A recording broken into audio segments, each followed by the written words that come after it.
ఈరోజు పెట్ట పిల్లల్ని చేస్తుందండి.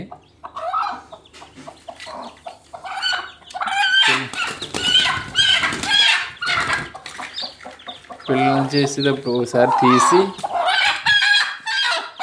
ఇలా పట్టుకుని ఈ వచ్చేసిన మొట్టలో పిల్లలు ఉంటాయి కదండి, ఈ గుడ్లు ఉంటాయి కదండి, అవి తీసేయాలి.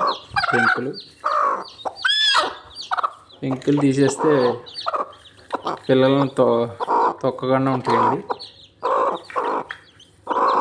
అన్నీ చేసేసిందండి. ఇంకోటి చేయాలి, చేస్తలే చూద్దాం. ఇంకా చేయలేదండి ఇది. 1 2 3 4 5 6 7 8 9 చేసిందండి మొత్తం. ఓకే, 9 చేసిందండి. ఈరోజు చేసింది అది. ఇప్పుడే చూసాను నేను, మార్నింగ్ చూడలేదు. Okay, thank you. ప్లీజ్